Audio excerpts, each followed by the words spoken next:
إن الحمد لله نحمده ونستعينه ونستغفره ونعوذ بالله من شرور أنفسنا ومن سيئات أعمالنا من يهده الله فلا مضل له ومن يضلله فلا هادي له وأشهد أن لا إله إلا الله وحده لا شريك له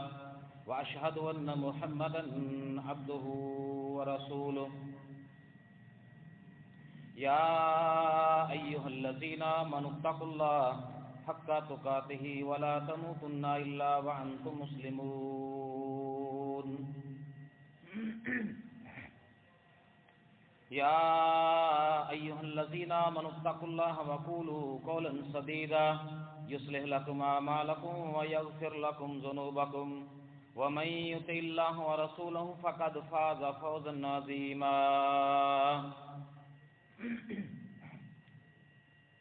يا أيها الناس اتقوا ربكم الذي خلقكم من نفس واحدة وخلق منها زوجها وبث منهما رجالا كثيرا ونساء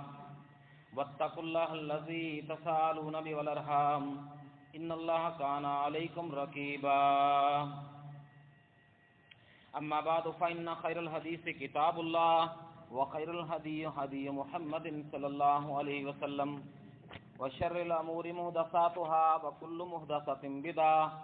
وكل بدعة ضلالة وكل ضلالة في النار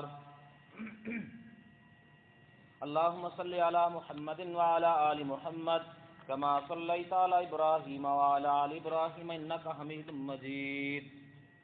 اللهم بارك على محمد وعلى آل محمد كما باركت على إبراهيم وعلى آل إبراهيم إنك حميد مجيد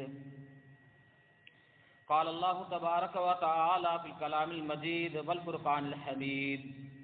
قل للمؤمنين يغضوا من أبصارهم ويحفظوا فروجهم ذلك أزكى لهم إن الله خبير بما يصنعون وقل للمؤمنات يغضضن من أبصارهن ويحفظن فروجهن ولا يبدين زينتهن إلا ما ظهر منها وليضربن بخمرهن على جيوبهن ولا يبدين زينتهن إلا بعولتهن وآبائهن وقال الله عز وجل في مقام آخر وقرنا في بيوتكن ولا تبرجنا تبرج الجاهلية الأولى وأقمنا الصلاة وآتينا الزكاة وآتينا الله ورسوله إنما يريد الله ليذهب عنكم رجس أهل البيت ويطهركم تطهيرا وقال النبي صلى الله عليه وسلم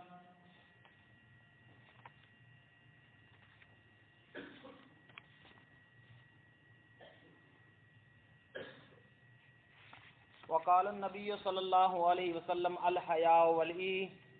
شعبتان من الإيمان والبذاء والبيان شعبتان من النفاق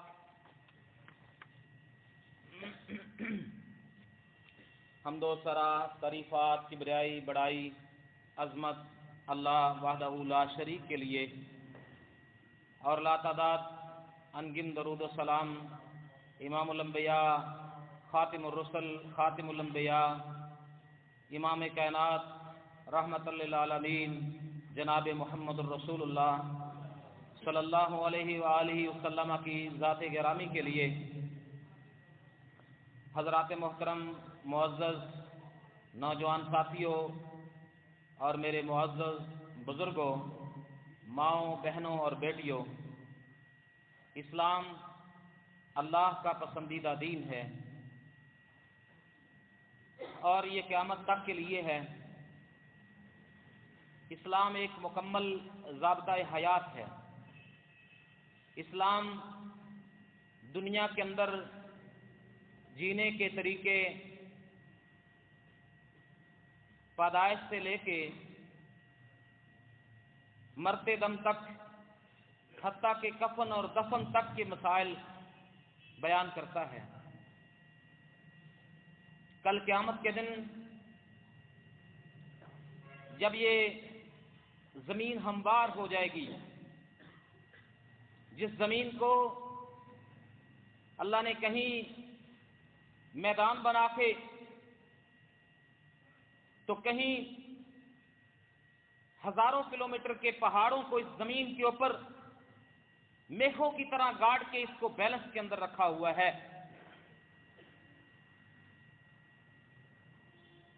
اس زمین کے توازن کو برقرار رکھا ہوا ہے، کہیں پانی ہے، کہیں خشکیاں ہیں، کہیں بر اعظم ہیں، کہیں جزیرے ہیں، کہیں سمندر کی لہریں ہیں، کہیں بڑے بڑے پہاڑ ہیں تو کہیں ہموار زمینیں ہیں۔ ایک دن ایسا آنے والا ہے کہ جن پہاڑوں سے آج کی سائنس عاجز آ چکی ہے، ان پہاڑوں نے، ان زمینوں نے، ان دھرتیوں نے، ان بر اعظموں نے بڑی بڑی اقوام کی سیر کی ہے، بڑی بڑی اقوام اس کے اوپر آباد رہی ہیں۔ آدم کی اولاد مختلف اوقات میں اس دھرتی کے اوپر، اس زمین کے اوپر آتی رہی ہے، بڑے بڑے قداور لوگوں نے بھی اس زمین کے اوپر بسیرے کیے ہیں، جن کی مثالیں اللہ نے قرآن مجید کے اندر کھجور کے تنوں کی دی ہیں۔ 70 ہاتھ قد رکھنے والے لوگ بھی اس زمین کی پشت کے اوپر آباد رہے ہیں۔ ایسی مخلوق بھی اس زمین کے اوپر سے آباد رہ کے گئی ہے، جن پہاڑوں کو آج 1431 ہجری کے اندر آج کی سائنس ان پہاڑوں کو، اس کے اندر معدنیات کو دریافت نہ کر سکی، ان سے وہ فوائد نہ اٹھا سکی، لیکن آج سے کئی سو سال پہلے جن اقوام کا اللہ کے قرآن نے ذکر کیا ہے، ان کے ہاتھ آج کے مشینی دور سے زیادہ ان پہاڑوں کو قریش کے مسکن میں تبدیل کرنے کے حامل تھے، اور انہوں نے اپنے ہاتھوں سے ان پہاڑوں کو قریدا اور اس کے اندر اپنے مسکن بنائے، لیکن وہ اقوام بھی اس دنیا کے اندر باقی نہیں رہی۔ تو یقیناً یہ سارا نظام مالک کائنات کا بنایا ہوا ہے، اس کو چلانے والی بھی وہ ذات ہے۔ اس زمین کی پشت کے اوپر آنے والا ہر انسان، جس کو اللہ کہتے ہیں کہ میں نے اپنی عبادت کے لیے پیدا کیا ہے، وہ میری، اس کی پیدائش کا مقصد میری عبادت ہے۔ وہ نماز کے اندر بھی ہو سکتی ہے، وہ تہجد میں بھی ہو سکتی ہے، وہ تلاوت کی شکل میں بھی عبادت ہے، وہ اشراق کی شکل میں بھی عبادت ہے، وہ حلال رزق کے ذرائع تلاش کر کے حلال طریقے سے اپنے بیوی اور بچوں کے اخراجات کو پورا کرنے کے لیے محنت اور مزدوری، کاروبار کی شکل کے اندر بھی عبادت کا درجہ پا سکتے ہیں۔ میں نے اس انسان کو، اگر یہ پازیٹو رول اس دنیا کے اندر پلے کرے گا، اس کی پازیٹو تھنکنگ ہوگی، وہ دنیا کے اندر اللہ کی مخلوقات کے اوپر اللہ کو دیکھ کے، اللہ کی مخلوقات کو دیکھ کے اللہ کو پہچانے گا، اس میں سے اللہ کی حمد و ثنا کو تلاش کرے گا اور اپنا روٹ، وے آف لائف اسلام کو چوز کرے گا، تو یقیناً وہ کامیاب انسان ہے۔ اور اسلام فطرت کے مطابق ہے۔ اسلام سے پہلے معاشرے تباہ کاریوں کی آماجگاہ تھے، عدل و انصاف کے جنازے نکلے ہوئے تھے، حقوق کے جنازے نکلے ہوئے تھے۔ اس کے پس منظر میں اس مختصر وقت کے اندر ہم جا نہیں سکتے کہ اسلام کے آنے سے پہلے کی شکل اس دنیا کی پیش کی جائے۔ اسلام سے پہلے حالات بڑے بگڑے ہوئے تھے، کسی کے پاس حقوق نہیں تھے، انسان انسانوں کے غلام تھے، عورتوں کا استحصال تھا، خواتین کو وہ آزادی، وہ حقوق حاصل نہیں تھے۔ عورتیں، خواتین، لڑکیاں، بچیاں وہ مختلف مقاصد کے لیے استعمال کی جاتی تھی، ان کو وہ آزادی حاصل نہیں تھی۔ حتیٰ کہ آپ یہ واقعات سنتے ہیں کہ عورت کو باعث شرمندگی بھی تصور کیا جاتا تھا. جس گھر میں بچی پیدا ہو جاتی تھی وہ سرداروں کی محفل میں بیٹھنے کے قابل نہیں رہتا تھا. ہم جانتے ہیں اس ساری تشریحات کو، کس عورت کو، اس بیٹی کو اپنی عزت بچانے کے لیے کہ لوگ کیا کہیں گے کہ یہ بیٹی والا ہے، میں سرداروں کی محفل میں، قریش مکہ کی محفل میں نہیں بیٹھ سکوں گا، لہذا اس کو بغیر کسی جرم کے اس معصوم بچی کو زندہ زمین کے اندر دبا دو، اس کے اندر مٹی اس کے اوپر ڈال دو، زندہ درگو کر دو. یہ حالات ہم سارے سنتے آئے ہیں. قرآن مجید نے ذمیوں کے، اقلیتوں کے، اسلام کے ماننے والوں کے، اسلام کے نہ ماننے والوں کے، ایون کے اینیمل جانوروں کے بھی، ایون کے جانوروں کے بھی حقوق کو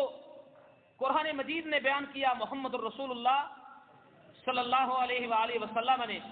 جانوروں کے حقوق کو بھی بیان کیا کہ یہ اونٹ، اس کو چارہ ڈالو، یہ جانور، اس سے تم اتنا کام لیتے ہو، اتنا کھلاتے کیوں نہیں، اس کے ساتھ تم ظلم کیوں کرتے ہو، یہ بدوائیں دے رہا ہے، اس چڑیا کو آزاد کر دو. پیغمبر دو جہاں رحمت للعالمین جناب محمد الرسول اللہ صلی اللہ علیہ وسلم جانوروں کے حقوق کی بھی بات کریں. اور اس عورت کو اسلام نے عزت دی، اس کو بیٹی کا درجہ اسلام نے دیا، اس کو ماں کا درجہ اسلام نے دیا، اس کو نکاح کے ساتھ تطہیر کر کے، پاکیزگی کر کے، تسکین کا ذریعہ، راحت کا ذریعہ، المرأۃ الصالحہ، نیک عورت جو ہے وہ بہت بڑی نعمت ہے. نیک عورت اللہ کی طرف سے بہت بڑی نعمت ہے. یہ سارے درجات اس عورت کو کس نے دیے ہیں؟ اسلام نے دیے ہیں. اور یہ ملک جو کبھی تحفظ نسواں ایکٹ کے نام سے ایک ترمیمی بل لے کے آتے ہیں، اس کے خلاف ہم نے سم تھنگ 2 کروڑ کے قریب سگنیچر کرائے پاکستانیوں کے کہ یہ ترمیمی ایکٹ پاس نہ کیا جائے. تحفظ نسواں ایکٹ کے نام سے نظریے کے ملک میں جس کا آئین دستور بیرسٹر محمد علی جناح نے، انگلستان سے پڑھنے والے نے دنیا کے سامنے جس کے آئین کو واضح کیا، جب وہ اس ریاست کو بنانے جا رہے تھے، لوگ ان سے تقاضا کر رہے تھے، سوال کر رہے تھے، کوشچن کر رہے تھے کہ بیرسٹر صاحب آپ انگلستان سے پڑھے ہوئے قانون کو، لا کو، آپ ایک لائر ہیں، آپ کون سا کانسٹیٹیوشن لے کے آئیں گے، کون سا آئین لے کے آئیں گے، کون سا دستور اس ملک میں لے کے آئیں گے؟ جس محمد علی جناح کی تصویر کو پارلیمنٹ کے اندر لٹکایا ہوا ہے، اس محمد علی جناح کی تصویر کو ہر پارٹی نے اپنے آفس کے اندر لٹکایا ہوا ہے. انہوں نے ایک زبردست جواب دیا، پہلے بھی آپ نے سنا ہوا ہے. کہا جس ریاست کی میں بات کر رہا ہوں، جس ریاست کے حصول کے لیے یہ جدوجہد جاری ہے، جس ریاست کے حصول کے لیے آج میں نے علماء کو اس کے اوپر بیدار کیا ہے، طلباء کو بیدار کیا ہے، یونیورسٹیوں کے اندر خطاب کیا ہے، الہ آباد کے اندر گیا ہوں، ہوشیارپور کے اندر، گرداسپور کے اندر، پورے ہندوستان کے اندر، پورے بر صغیر کے اندر جو تحریک میں نے برپا کی ہے، جو اس تحریک کے نتیجے میں میرا رب ریاست دینے والا ہے، اس ریاست کے آئین کو اللہ نے 1400 سال پہلے کتاب و سنت کی شکل میں ہمارے ہاتھوں میں تھما دیا.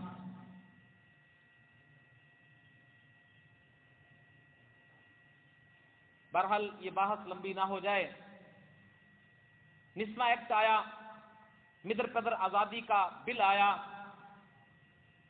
باہمی رضامندی سے سڑک کے کنارے اگر کوئی منہ کالا کرتا ہے تو اس کو پولیس مین جا کے روک نہیں سکتا. یہ چیزیں اس وقت 2003 کے اندر تقریباً وہ لے کے آ رہے تھے، یا اس سے پہلے کی بات ہے. یہ ہوا. اب پھر میڈیا کے درجنوں چینلز کو اس ملک تک رسائی حاصل ہوئی